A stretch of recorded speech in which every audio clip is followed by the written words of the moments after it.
everybody?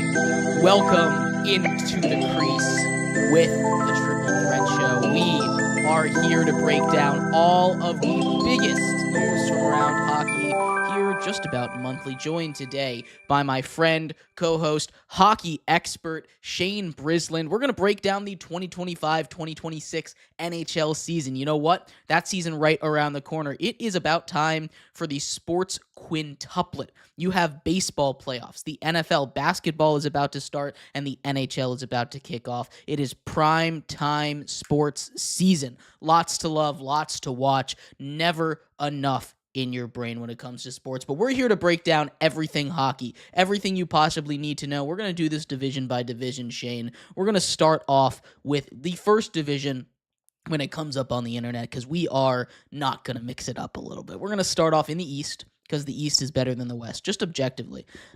You can fight me on that if you Florida's won back-to-back Stanley Cups, man. Back-to-back. Back-to-back. Let's start with Florida, actually. We're going to start off in the Atlantic Division here, Shane. The Florida Panthers looking to win three straight Stanley Cups, man. No one has done that since the 1983 Islanders, right? Gretzky's Islanders over there. A really exclusive club. There's only 5 teams that have ever had that. The Panthers, they were able to get it done last year. We've seen attempts in the past, right? The Lightning had an attempt right before the Florida Panthers did. They made it all the way to the end, and then the Avalanche took care of business in the Stanley Cup Finals there. Are they going to be able to do it? They're going to be a lock for the playoffs unless everything goes terribly, horribly wrong. But are...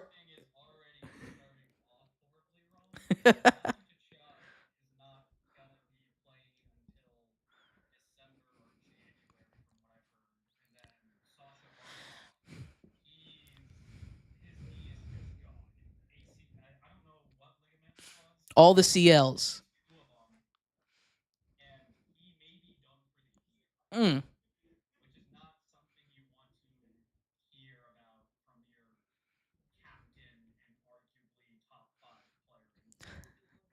No, that is definitely not what you want to hear.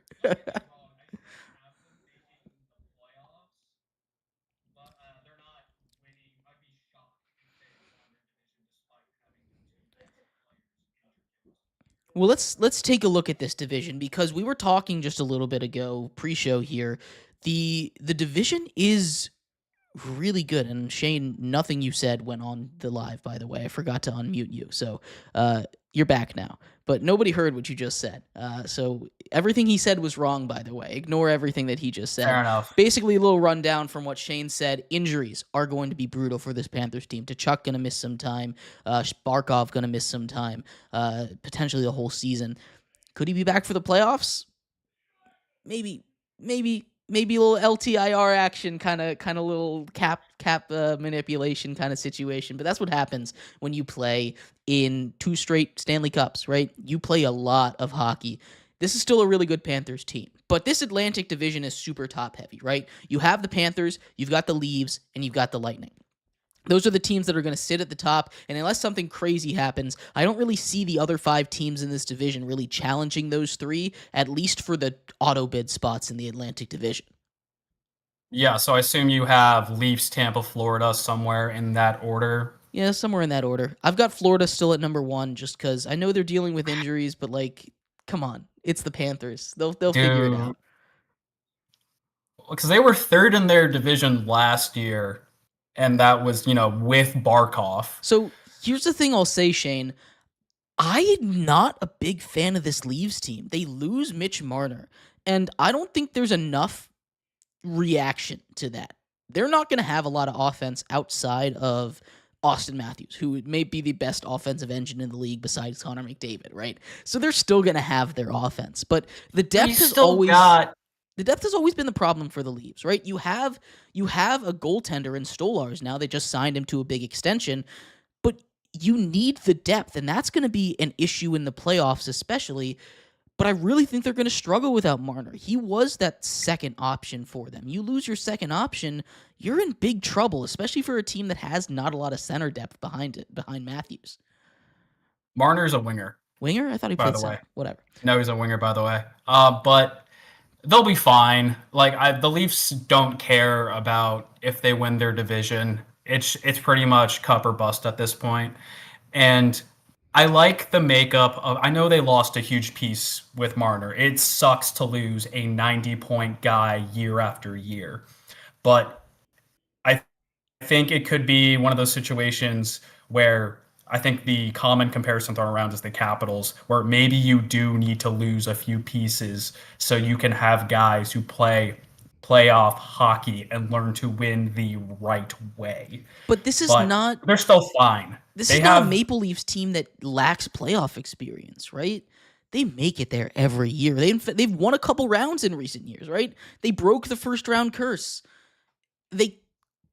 Now it's a second round curse. Right. They didn't replace the production is the thing. When the Caps lost You guys, can't replace that production though. you have to replace it in the aggregate. They didn't do enough to replace 90 points in the aggregate. Like, you're not going to replace 90 points with one guy unless it's a trade, right? Or you make a huge signing in return.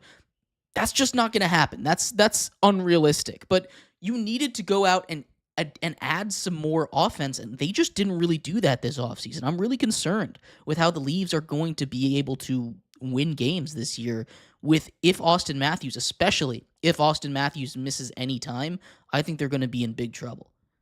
Well, I think you're underrating William Nylander and how good of a player he is. Like John Tavares, he's still kicking. Like Matthew Nyes had a really good season for him, and he's only going to get better.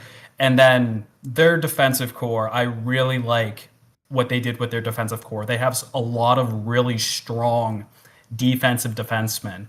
And if Stolars and Wall repeat what they did this season, like there's no question we both think they're making playoffs. Right, It's of just course. the question is now, what are they going to do in the playoffs? Right, and which is going to remain to be seen. We kind of take that for granted, honestly, with the Leafs. Like, my picture for the Leafs, like they're gonna be in the top 3. I think that's a fact, and I still think they're gonna have 90-ish points. Right, that's a really good season. But I really, really think they're going to be in trouble in the playoffs. And maybe that's where my concern is coming from. I just don't trust the depth, and the depth is super important in the playoffs. They just don't really have that. They can make some moves at the deadline. They can make something happen. But maybe I'm skipping ahead too much. We're just looking at the regular season. They will be fine in the regular season. I'm maybe pushing the panic button too early, but I can see the future, Shane. Shane, I can see the future, and it's not looking good come playoff time, I don't think.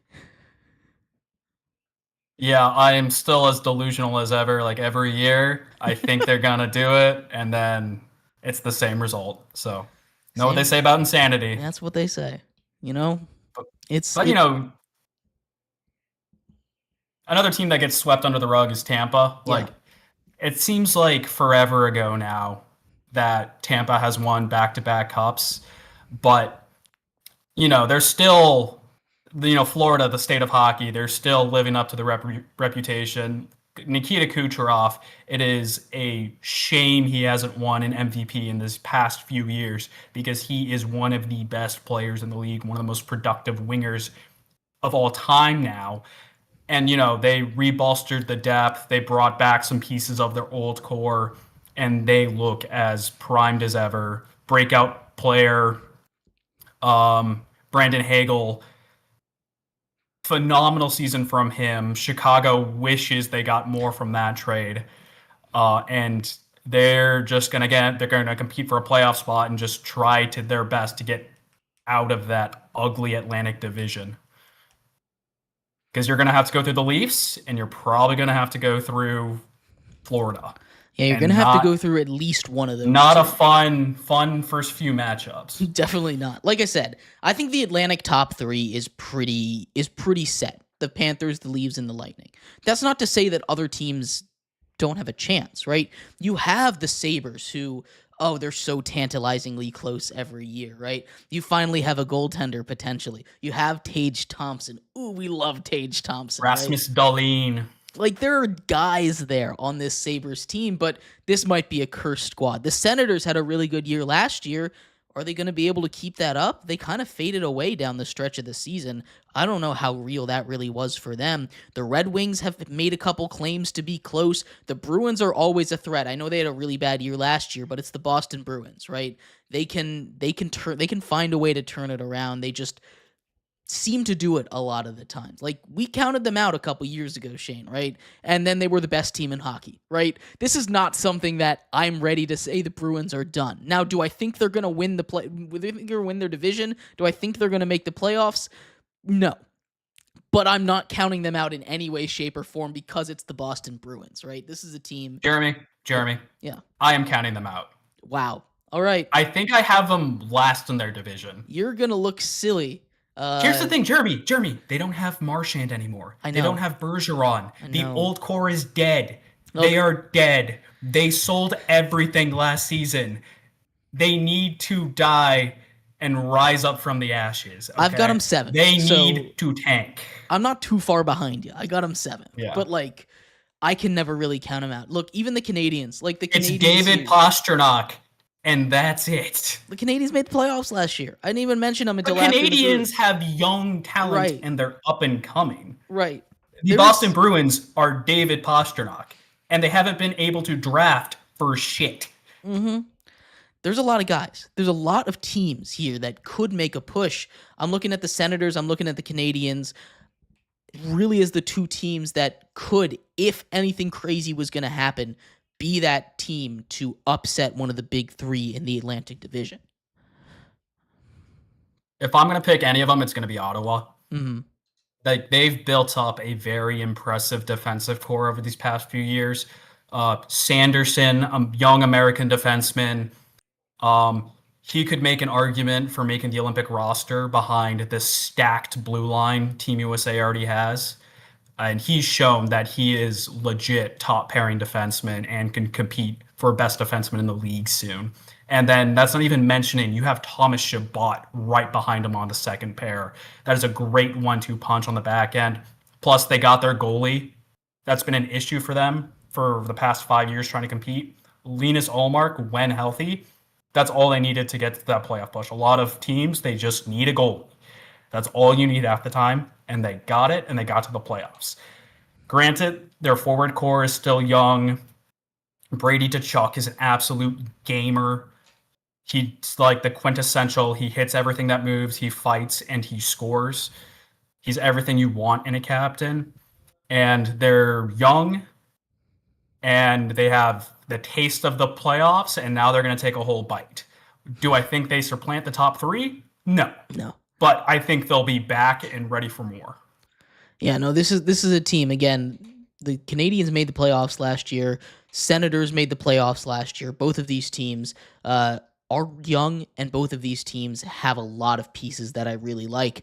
I just don't know if they're going to be able to do it again this year, especially in that wild card, because that East wild card, it's never easy. None of these wild card spots are any easy or ever easy, really. But like we were talking about, I do think there's a pretty clear top 7-ish, top 6 in the East, top 7 in the West. But the wild card in the East is going to get real tough. Atlantic Division, the Panthers, the Leafs, and the Lightning, they're going to run away with it. But that's not to count out the rest of the teams there at all. There's a lot to like down there. So do you want to go over who we have in the Metro, Let's and talk then about we'll talk about who our wild cards are? And then we'll hit the wild card, yeah. Gotcha. Who you got in the Metro? Let's start over here. You know what? Let's start with the Capitals. Number 1 seed in the East last year. Alex Ovechkin, magical season. Breaks Gretzky's record. He's on a contract here. He is mulling retirement. I expect him to retire after this season unless he's within striking range of 1,000, which he could be within striking range of 1,000. Look, maybe this is me just hoping beyond hope that Alex Ovechkin hits 1,000 goals on his career, right? Maybe that's just me doing that.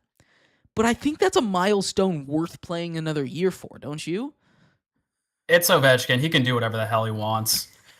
I'm convinced he was made in a Russian lab, and then they had to delete the rest of his clones or they'd become too powerful. Like, he can do whatever he wants. Like, I don't care. The man has more than earned, like, going up to any general manager and be like, I want to get paid this much. I want to play for this long. And they'll just let it happen. Like, he is one of the greatest things to ever happen to hockey. He's one of the greatest things to happen to DC sports. He is the greatest goal scorer of all time. Anything else he does with his career is just icing on the cake. That's right.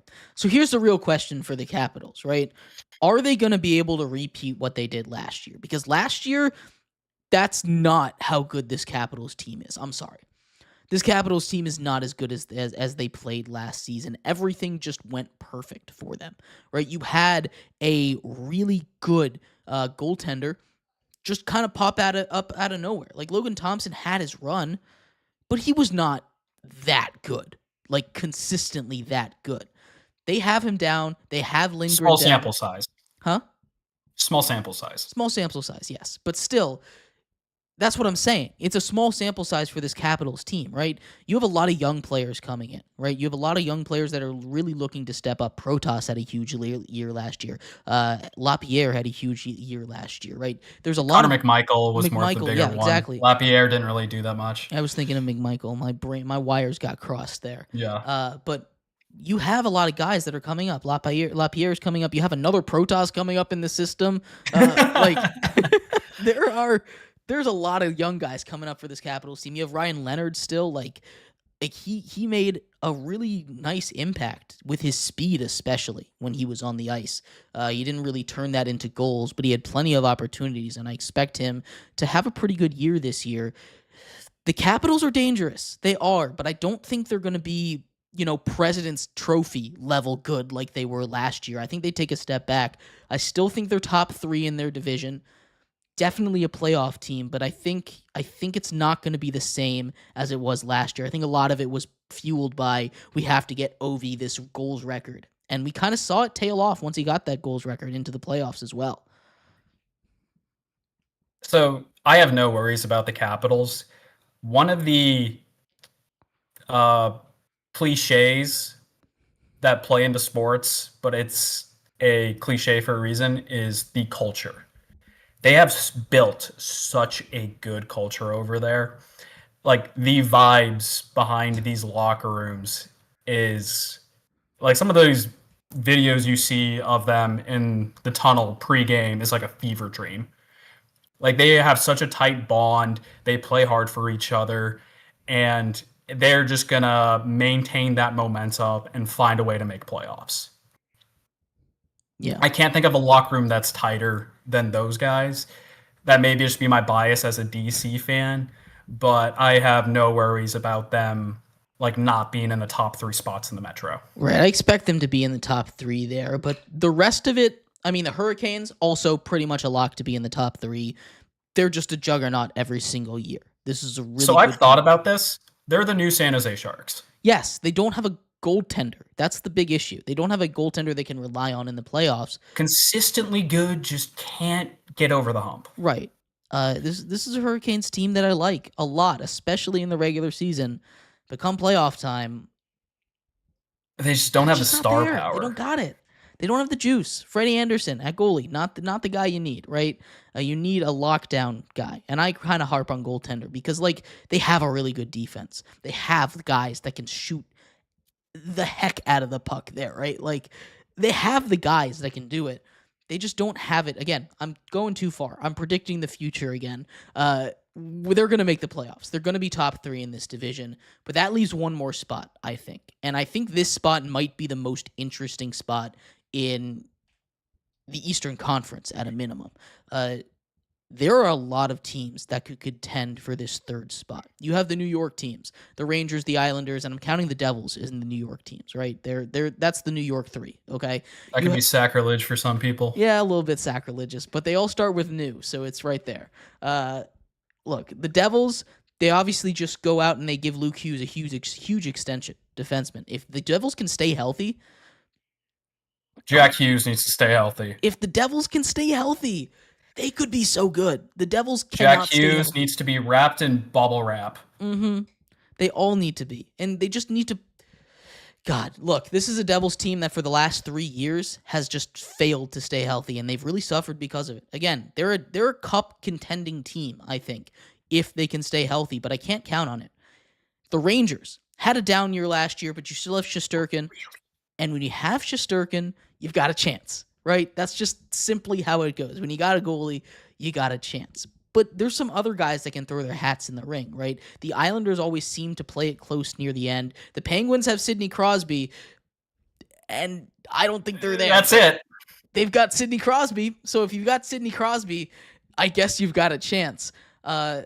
I'm not really bought in on the Flyers this year, but the Blue Jackets put up a bit of a fight down the stretch of the season, so maybe they one of the more fun teams to watch. Maybe they could find a way in too. That last spot in the Metro Division really is up for grabs with a lot of those guys.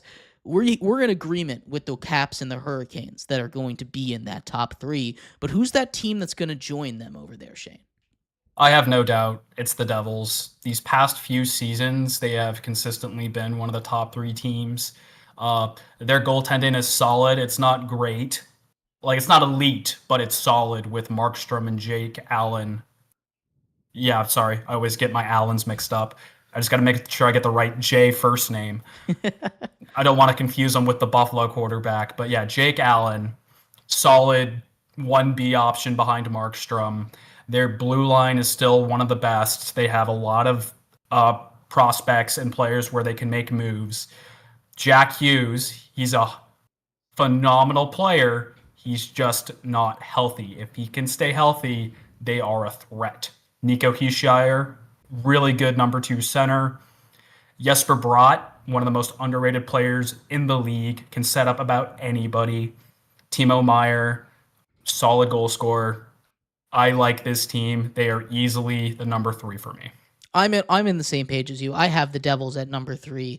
But I don't think it's super easy. Again, if they're healthy, they might not. They might even if Jack Hughes stays healthy. If they're healthy, they might even be higher than 3 in the Metro. Right? They could find their way to the top. They could find their way to the top of the Metro if they're healthy. Right? But Dougie Hamilton, another victim of, like, if this dude stays healthy, he's a 60-point defenseman. Right. They have a lot of those guys. They just, God, I pray they're healthy because this is a fun team to watch when they are. But outside of that, let's talk a little wild card here because I feel like we are 6 for 6 as far as division winners, right? We've got the Panthers, the Leafs, the Lightning, the Caps, Hurricanes, and the Devils. But we need to fill 2 more spots in the East. And the East, like we kind of talked about, the Senators, you have the Canadiens, you have the Sabres, you've got the Rangers, you've got the Jackets. That's like 5 teams that could fit these last 2 spots, Shane. Where are you leaning on this one? Like I mentioned before, Ottawa, no questions asked. They've had a taste. They're going to go for it again. But I was really fighting over who's going to get this last spot. It's a pretty much roll of the dice. But I ultimately settled on the New York Rangers. Like you said, they have Igor Shesterkin. When you have one of the best goalies in the league, anything is possible. And what really put me over the edge was Mike Sullivan, their new head coach, really solid head coach. I think he's going to whip this team into shape and reorganize this culture. Artemi Panarin, he's getting up there in age, but he's still point per game, 90-point type-ish player. Zibanejad was so bad. I think he's due for some return to the median of where he is the player he should be. And then JT Miller, they made a huge trade for him. Yes, they did. And he is a gamer. He competes hard, and having that guy as your captain go in night after night, working his bag off, will inspire the rest of this team to grind it out and make that final wild card. See, I laugh because I didn't think we'd be on the same page, but we 100% are on the same page here, Shane. I've got the Senators in. I've got the Rangers in. I was so close to putting the Canadiens in. I like this team a lot. You have the reigning Calder Trophy winner, right? Lots to love about this young Canadiens team. I just don't think they're on the same level as the Senators, as the Rangers. And you know I'm a sucker for goaltending. That's my thing. I'm a big sucker for goaltending. I was never going to count out. Was never ever going to take Shesterkin out of the playoffs. Not 2 years in a row. But we're on the same page here in the East, which honestly I didn't expect.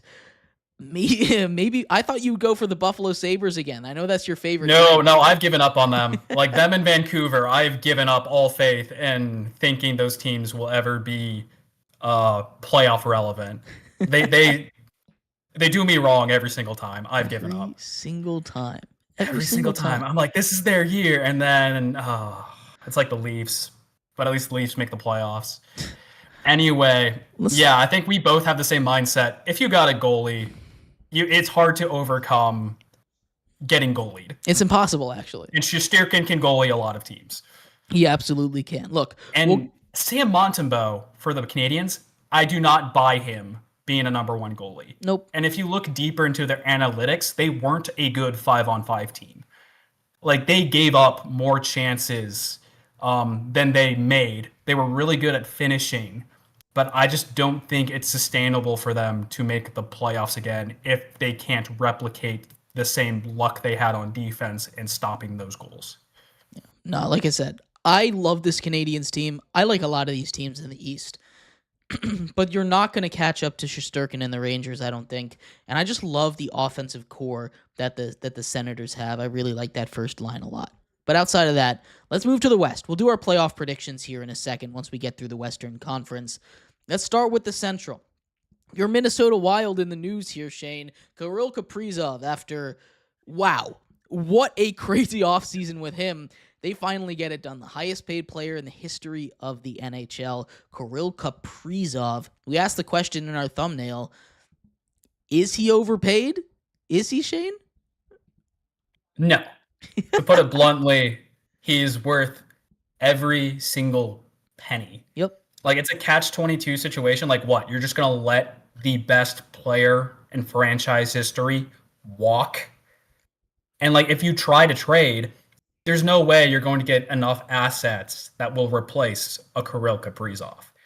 And then if you look at the cap percentage numbers, in a few years, he'll only take up 15% of the cap. Like, at most, it's like 17 or 18%.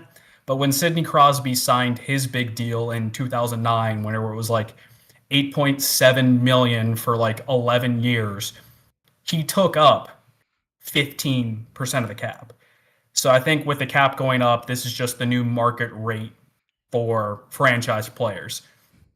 And he better be enjoying the title of most highest paid player until McDavid gets his contract. Because you know the best player in the league is going to become the highest paid player at some point. Of course. Especially in a contract year. It's not even a question. He's going to get paid. But this Central Division is stacked. I think this is the strongest division in all of hockey, right? You have, it's very similar in my mind to the Atlantic, where you have a kind of group at the top and then a group that's kind of secondary, right? But in the Atlantic, you've got your three guys. In the Central, there's four. You obviously have the Stars and the Avalanche up top, the Winnipeg Jets, who just won the President's Trophy, in there as well. And we just finished talking about the Wild, who, if they were healthy all season long, they might have won the President's Cup with the way that they were playing hockey. That's how hot they were at the beginning of the year. These teams are, I think, a lock to make the playoffs at a minimum. But where it gets real tough to predict is who's going to be the odd man out in that division.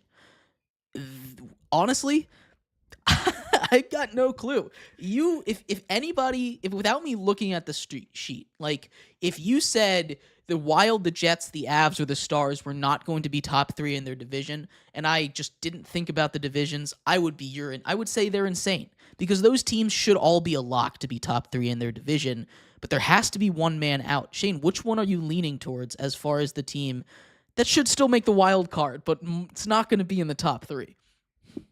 So I kind of looked at who lost, who got better, who got worse. And the team that got the worst was the Winnipeg Jets. They lost Nikolai Ehlers in free agency, and they really didn't do anything to replace his production. They signed a old, washed, out of the league forever Jonathan Toews, and he's not the answer. Let's be real. Like, barring some miracle, I don't think Jonathan Toews is going to do much, let alone replace Nikolai Ehlers. Like, they have an MVP caliber goalie. They have a really good defensive core, but my God, are they now very thin on offense when it comes to scoring. And so compared to the depth and the high-end scoring talent of all these other teams, they're all just a lot more well-rounded and have a lot more upside, in my opinion, than the Winnipeg Jets. The Dallas Stars might be the most well-rounded team in the NHL. They might be. They're just stacked everywhere. They've got at least top 5 position groups at every single position, I think. You have the Avalanche, who have maybe the most top-heavy team besides potentially, of course, the Oilers, who have McDavid on that line, and that's about it behind him. But very top-heavy, but still, that top is more than enough for them to be elite. The Wild, like I talked about when we were talking about Kaprizov, highest-paid player, but also this is a really deep Wild team that if they were able to stay healthy last season, I think really would have been in contention for best team overall in hockey, which again, like you, Shane, the Jets are the odd man out. I think it's scary that we're so step by step here together. Look, you have an incredible run from your goaltender, Connor Hellebuyck. 2 straight Vezina trophies, an MVP trophy right here. Oh my God, he is playing out of his mind. And we just talked about how I will never go against a goaltender because goaltenders win games in hockey. As you could have the greatest shooters in the history of the world, but if the goaltender is locked in, the goaltender is locked in and you're not doing anything about it. And that's what Connor Hellebuyck can do for you. He is that good. He won an MVP as a goaltender. That never happens, right? That never happens. And yet, Shane, they just don't have the offense to get it done. They really don't. They're the odd man looking out for playoff Connor Hellebuyck is a completely different goalie, in my opinion. Look, we're not seeing the future yet. We're just talking about the regular season. This is... But you know how low Connor Hellebuyck can go. We do. We do know how far he can fall. But it doesn't matter because regular season Connor Hellebuyck might be the greatest goalie of the modern era. And if you know what, Shane? If he wins another Vezina this year, he might be in conversation for the greatest goalie of all time. I don't think that's that crazy to say. Winning 3 straight Vezinas. Unfortunately, no NHL expert worth their salt would give him any credit because he can't show up in the playoffs. Yes, and that is a big issue. Like, he should be in the conversation. But again, the big thing that's going to stop him from being in that, great of greats is a playoff run. If he can string together one playoff run, Shane, just one elite playoff run, narratives are out the window. He's way up there. Again, that's a lot of ifs. That's a lot of whens. That's a lot of buts. We don't know. But the rest of the Central Division isn't too shabby, right? The Utah Mammoth, potentially the Mammoth. There's another lawsuit out for their name now, which, God, they're just never going to find a name. It's the Mammoth for now. Until we hear otherwise, it's the Mammoth. It's the Mammoth with a question mark. That's how we're doing this. They've got a logo and merchandise and everything. I really doubt that they're going to lose it, but you never know. You never know. It does feel a little bit late to file an injunction on the name at this point with everything already made. But regardless, the Yeti had a real good opportunity to have a nice brand tie-in, but I guess they just don't feel like it. I guess not. Coolers go good with hockey. Ice on ice, right? It's and you got a guy named Logan Cooley on the team. It writes itself, Shane. It's the perfect partnership. Oh, I'm so pissed about that. It doesn't matter. The Utah Mammoth are a good team. You wouldn't have guessed it. They are just a reskinned Arizona Coyotes. But this is a good team, Shane. This is a team that, God, I don't know who's going to be. They were in the wild card conversation. They are way, way in that wild card conversation. They're top 2 for that last spot. I'm going to say that. I won't tell you if they're 1 or 2, but they're up there. The Predators, they made a lot of big moves last year. Did not work. It did not work That's at an all. understatement. It was an absolute dumpster It fire. got hit by a meteor, and then that meteor caught on fire, and then it hit a gas line and exploded. And you know Is what? The how bad those Predators moves also just were bad. like, Yeah. like, man, it was so bad last year. They made so many big moves. They had a really surprising year the year before. They made a playoff spot, right? I mean, surprising for some, but you know. The Predators, look, they still have that talent. They still have it, Shane. They're not getting any younger. They're not getting any younger, but last year I think was a special kind of bad. I think they'll be better than last year, which They're still really, not really playoffs. low bar. But better than last year, I think gives them a puncher's chance for a wild card, I think. No shot. No shot. I will be utterly shocked if they make a wild card. The Blues, the last team in this division, they're always a feisty team. They're in there. These are all teams. Again, I could close my eyes and I could imagine that any of these teams are the 8th seed in a wild card. I really could. Now I know you're way off on the Predators with me there, but I could close my eyes and I could picture it. I really could. I don't necessarily think, unless Josi Saros has the craziest revenge tour, it's not happening. It could happen. I haven't seen that Josi Saros in quite a while. You haven't seen that UC Saros in one season. That's quite a while. It feels like a while with how bad that season went. It was really bad. But again, it's just 1 year. He could have a bounce-back season, and that's all you need. You need your goalie to have a bounce-back season, and that'll help him. Again, they're at the bottom of this tier. They're number 8 in this division for me, but... I have the Blackhawks. Oh, the Blackhawks. Yeah, I didn't even mention the Blackhawks because they're not in this conversation. They're number 7 in the division. They're not even on the list. They're not even on the list. They are. I crossed them out. I deleted them. The Blackhawks aren't a part of the NHL right now this season. They're not really going to stand a chance. But the Predators, number 7 in this division. But still, again, I could close my eyes and I could picture them in the playoffs here. Any of these teams really do have a shot. If I close my eyes and see them in the playoffs, it's a nightmare. Oh, it's going to be a 4 or 5 game series in round 1, but they could make the playoffs. I could see it happening. The Pacific Division, though, Shane, you also have 3 teams at the top. The West is pretty top-heavy. West is very top-heavy. I'm going to take a wild guess in that we have the same 3 Pacific Division teams. Look, honestly, I'd be shocked if you had anybody else. The Vegas Golden Knights. Oilers, Kings. Ding, ding, ding. And somebody give me a bell. Do Kings lose for the 5th straight year in a row to the Oilers? It's destiny. It's always going to happen. If it ain't broke, don't fix it. Oh, well, it is broke if you're a Los Angeles Kings fan, and they got to find a way to fix it. The Vegas Golden Knights, though, dude, how about the Knights? They continue to just add and add and add and add and add. They had Mitch Marner this offseason to a... You gotta love tampering, right? I could be tampering, but I'm not the NHL.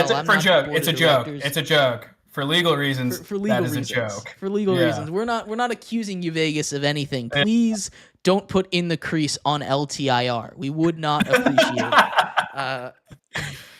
Mitch Marner joins a stacked Vegas line. Like, oh my God. This Vegas team has... You know how I said the Stars might be the team with no holes? It's the Knights. I don't like their goaltending as much, but still, they've got good goaltending. Like, it's not like that's a weakness for them either. This is a near perfect team.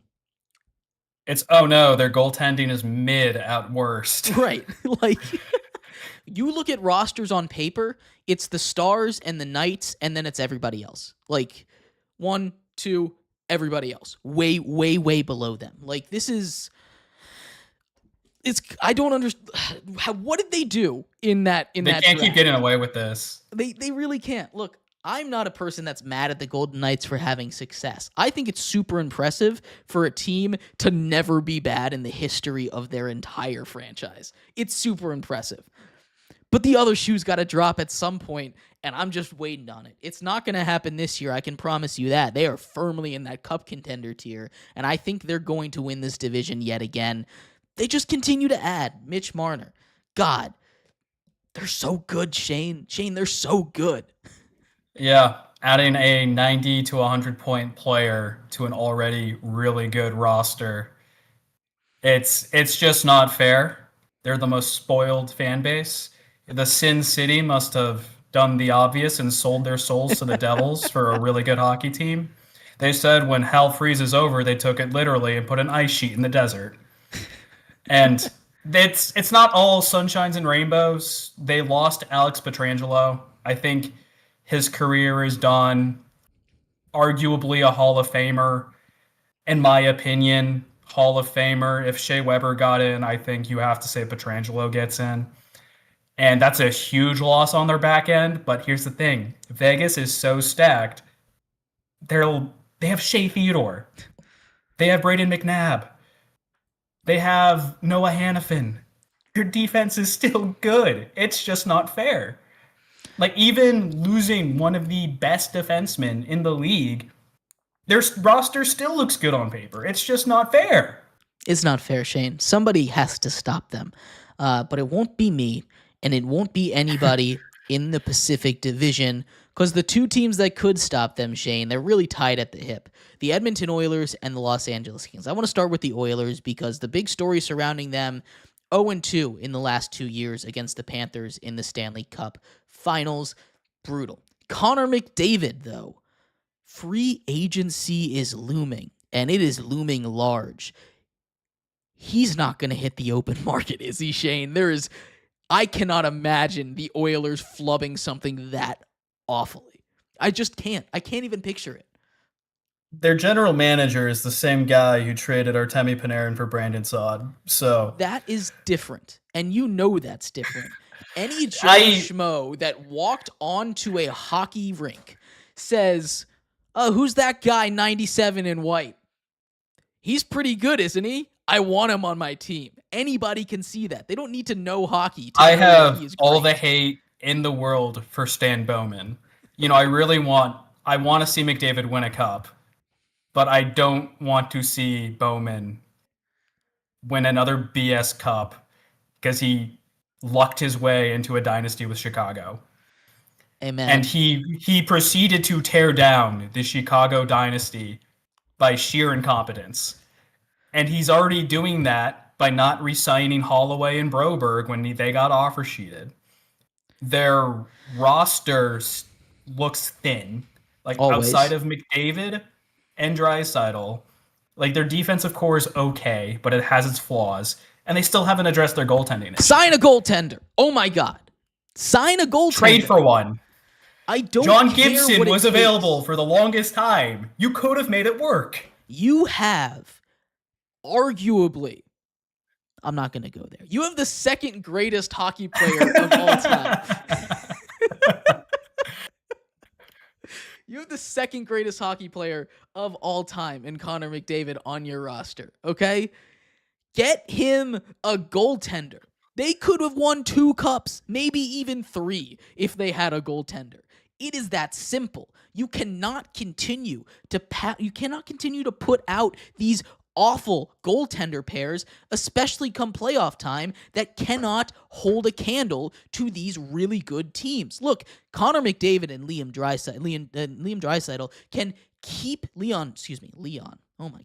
Draisaitl can keep you in the game by themselves because they are special offensively and really just about everywhere else. You have solid defensive pairs. You have guys that can hold up in the back end. But it's not enough against these top-end teams, these top-end talented teams, these teams that you're going to play in the playoffs, in the finals, in the Western Conference Finals, in the Stanley Cup Finals. It's not enough. It's so frustrating. Look, I'm not an Oilers fan, but wasting Connor McDavid's career, if Connor McDavid goes cupless, that might be the biggest waste of talent in the history of any sport ever. It's insane. And there's a real shot that they do let him walk. Here's the thing. I think McDavid is the one holding this hostage. If I am Stan Bowman, if I am the Oilers GM, I am writing him a blank check and I'm saying, you write the number. You can own the team if you like. I don't care. You are going to be an Oiler for life. Connor McDavid needs to see movement happen, and it's not happening right now. He's taken this team to the Cup 2 years in a row. 2 years in a row he's taken them to the Cup. He won MVP of the playoffs 2 years ago. They can't get it done, Shane. Nothing is changing in Edmonton. After the past 2 teams they've had, I just don't see how they can build a better roster than what they already have. Like, I don't want to be that guy, but if McDavid's going to win a cup, I just don't think it's going to be with the Oilers.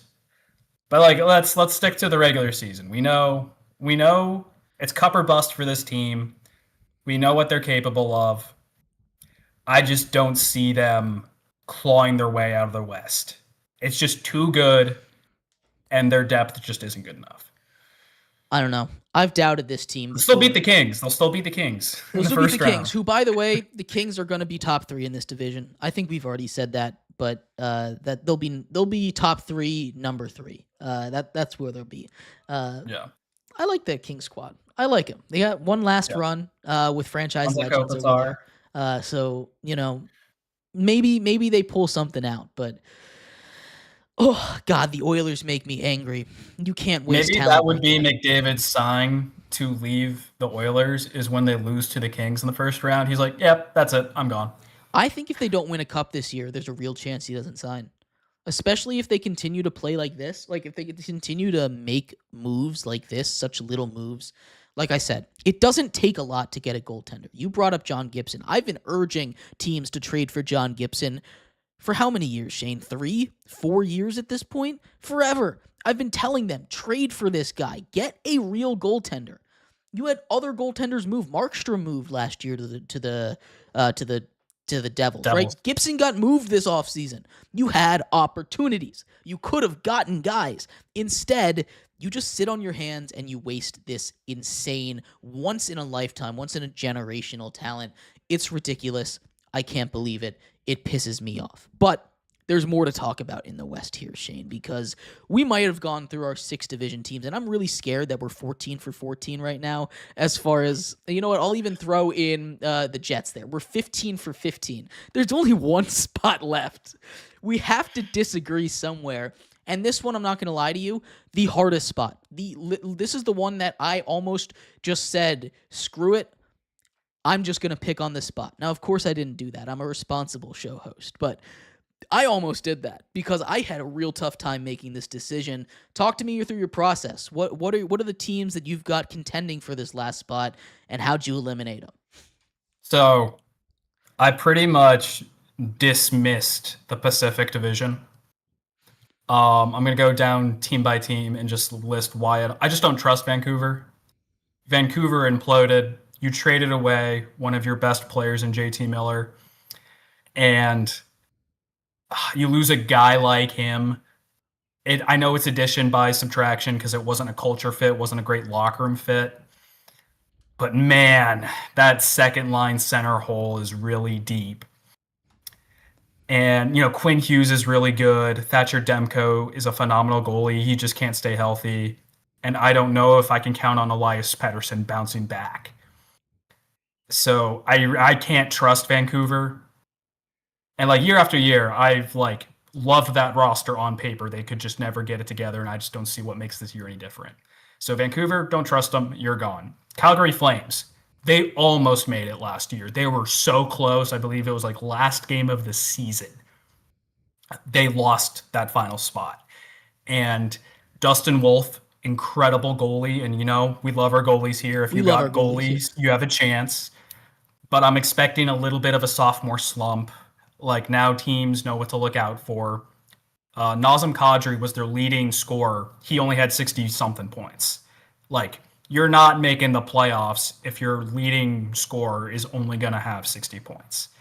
They're young. They just don't have a lot of upside on their roster. I don't think they're going to make that final wild card.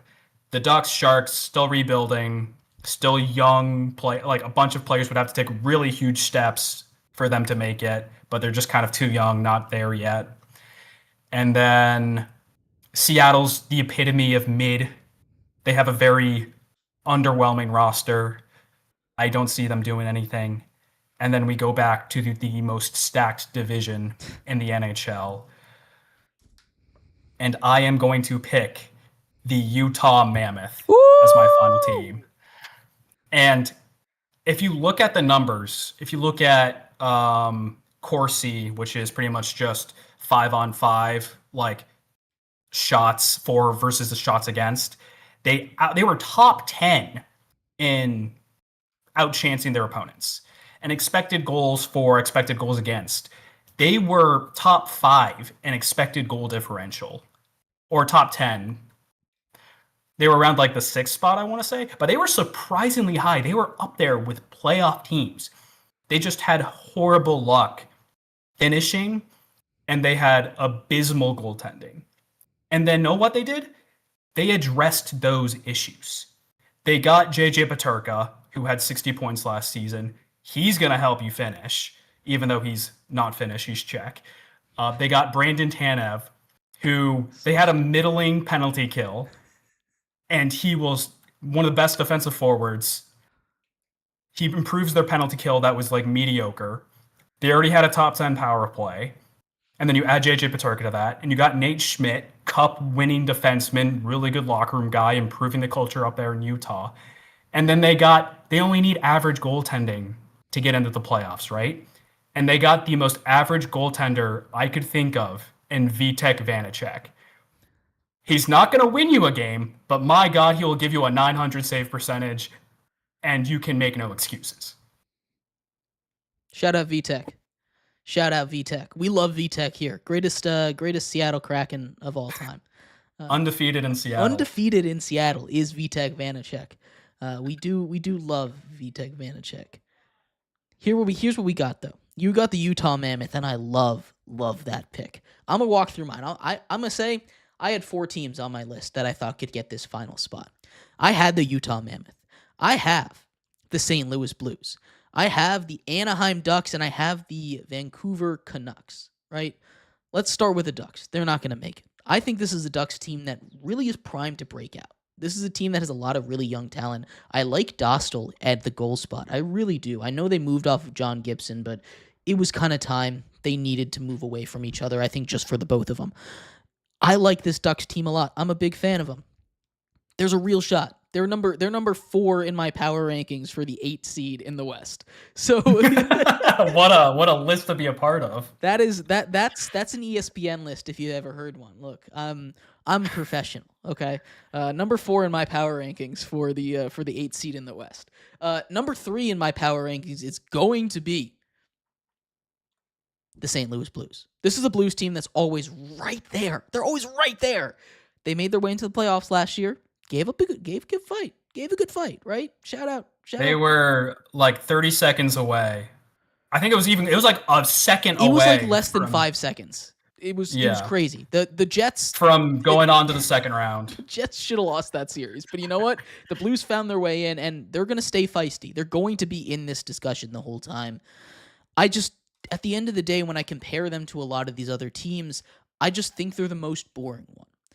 Number 2 for me in my power rankings for the 8th seed in the West, Shane. It's your Utah Mammoth. We finally disagree on something. Let's go. Look, I like this. What a shame. We almost had perfection. Look, I thought we went 15 for 15. There was no shot we were going 16 for 16. I love this Utah Mammoth squad. I do. I think they're going to be probably the surprise team of the season. But again, I don't know how surprising you can be when you are very fringe playoff.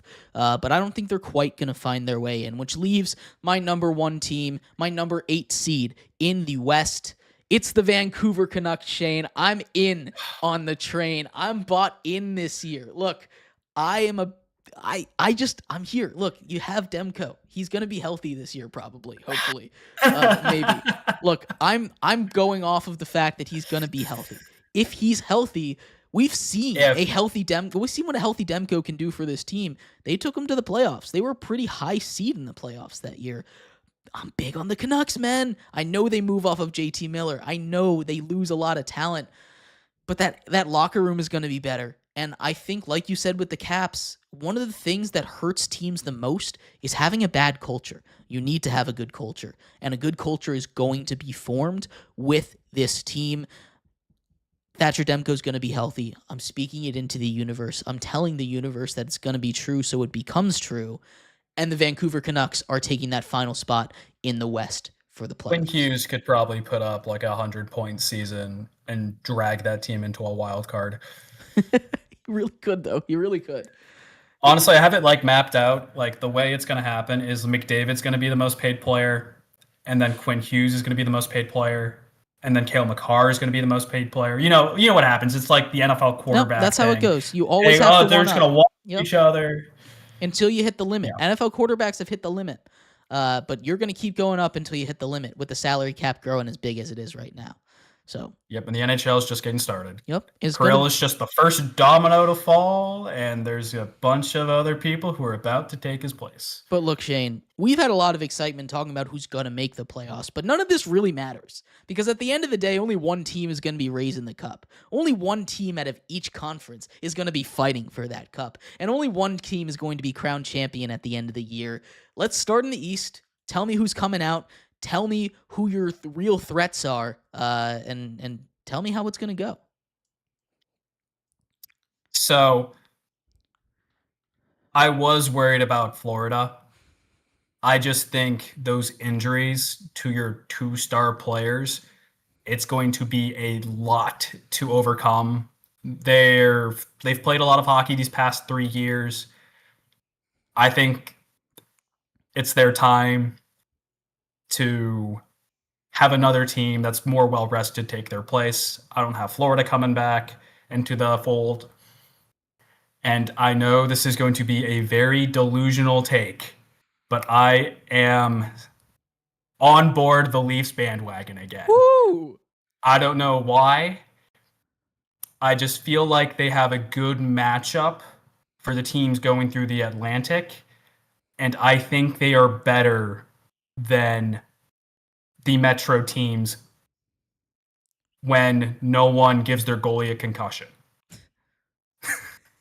If Stolarz wasn't hit in the head by Sam Bennett, I am not alone in the opinion that they would have gone to the final that year. It's a much different series. So I think, barring injuries, I really like the makeup of this Leafs core. I think this is the adversity they need to go through in order to know what it takes to get to the final. I agree. I like that. I like that list a lot. Look, the East, I think, is the gauntlet. Like, there is always a gauntlet in each of these, but there's not a clear favorite out of the East. I think there's a pretty clear group out of the West that's a favorite. You can always look at the Panthers. Look, the Panthers are going to be in there. I know you're worried about them. I'm not worried about the Panthers. The Panthers will find a way. You have Sergei Bobrovsky. You have a lot of talent. Like, you can say what you want about about the players at the top that are going to be missing time. They're a really deep team as well. That's rare for a team that's been. We haven't even mentioned Sam Reinhart, who really phenomenal player. Right, you have guys that can step up. Like, Tkachuk missed time last year, and like, he missed a good amount of time. And the Panthers, he's gonna miss some more time this year too. And they were fine. Like, they were fine. I'm not worried about this Panthers team. These injuries stack up. They do, but I'm not super worried about this Panthers team. I think this is a team that can make it back. The Leafs, you have to throw the hat into the ring. What do I say? The Leafs are the Oilers, except the Leafs, you know what they did? They invested in goaltending. They have depth. They got a goalie. Oh my God. Look, I see where you're coming from. I love that, but also there's a curse, and curses are not broken by letting your best player, not your best player, one of your top players walk in the offseason. It's just not going to happen with the Leafs. I could see them making it to the Eastern Conference Finals, though, potentially. My pick this year out of the East, though, I know I dogged on them a lot. I really do. And you know what? I saw a duck race that said the Capitals were going to win the Stanley Cup this year. So shout out to NHL Europe. We love the duck race. It's probably going to be true. Go Caps. But I'm picking the Carolina Hurricanes. That team is the most complete team in the East. Look, I know that we talked about them not having the goaltending, right? But that's something that they can fix at the deadline. Will they fix it at the deadline? I hope so. I don't know if they will. I don't think they will. But I think this is a Hurricanes team. Look, they finally won a game in the Eastern Conference Finals last year. They're taking steps. They're taking steps. They won a game. As long as they don't face Florida in the Eastern Conference Final, they should be fine. And I'm saying they could face the Leafs. I'm taking the Hurricanes to come out the East. I really like this Hurricanes team, but the Panthers and the Leafs are not far behind them. I see where you're coming from on that side. On the West, look, the Oilers are going to be a threat. I feel like they're going to be a threat, man. They're going to be a threat. They have Connor McDavid. They've found their way through the playoffs without goaltending 2 years in a row. They're going to be a threat. But really, this is a battle of two teams, and it's the two most complete teams in all of hockey. It's the Dallas Stars and the Vegas Golden Knights. This, I feel like, has to be the Stars' year. It really feels like it does. I said that the last couple years, they're getting older, they're losing some guys, and they're going to start to have guys walk because they don't have the money to pay them. They're having an issue with Jason Roberson right now, right? Great pronunciation on your part. Thank you. I try. Thank you. I try. I was. It's not even the most complicated NHL name. It's no Kotkaniemi, but Robertson. Anyway, yeah. I forgot the T. It's slipped sometimes. But no, they're having issues already paying their guys, right? This is a Stars team that is so good, and I love Jake Ottinger, my sweet little baby boy, Jake Ottinger. I love him so much. But God, it has to be their year, right? It has to. But then the Vegas Knights go in at Mitch Marner, don't they? Oh, they go and do that. I can't pick against the Vegas Golden Knights right now. I'm talking Knights. I'm talking Canes. That's what we're looking at for the Stanley Cup Finals this year. That would be a fun matchup, but I'm on the opposite end of that argument. I think this is Dallas's year. I hope so. As much as it pains me to say it, as a Minnesota Wild fan, it's just hard to compete with how complete that team is. I love it. I love the Stars team. My dream Stanley Cup matchup, Shane, is the Stars versus the Caps. That'd be so much fun. I'd love that so much. I'd of course root for the Caps, but I love the Stars. I'm a big fan of the Stars. So I think it's the Dallas Stars, and then ironically the Dallas Cowboys of the NHL, the Toronto Maple Leafs. There it is. I think both of these series would be a lot of fun. I think the West has it this year. The East has gotten it 2 years in a row, and that seems to be the trend, right? Back to back, then the West. Back to back, then the West. I think the trend continues. I'm taking the Knights in 6 games over the Carolina Hurricanes, but then the Canes win next year. A little sneak preview for when we do this again. I've got Dallas in 6 over Toronto. I think man. The fans in Toronto are going to go through cardiac arrest with how close they're going to get, and then ultimately become disappointed yet again. It's gonna be a good play. It's gonna be a good NHL season. There's going to be a lot to like. Shane, I'm telling you right now, we're doing this show once a month. You don't get a decision. Once a month in the crease, it will happen. Caleb, you took the Nick Chubb jersey. I don't know where it is. It disappeared when I went to DC for the weekend. So it is not me that did it. Anyway, we will be back some point next month. We'll talk about the first month of the NHL. We'll talk about how right we both were because, God, we were lockstep on this one, weren't we, Shane? Anyway. Yeah. Thank you for And no injuries will happen that will completely derail any of our decisions. And no injuries will happen at all in the NHL at all. No big injuries. We're speaking that into existence. None. Anyway, thank you everybody for joining us in the crease here for our season kickoff, season preview episode. We will be back next month talking all the hockey you ever need to hear. Tune into the games. Puck drop is Tuesday. What are you doing? Putting the Chubb jersey back. Puck drop is Tuesday. Y'all have a great one. We'll see you next week. Bye-bye. It's a symbol for how I'm getting a Chubb for the NHL season. Bye-bye.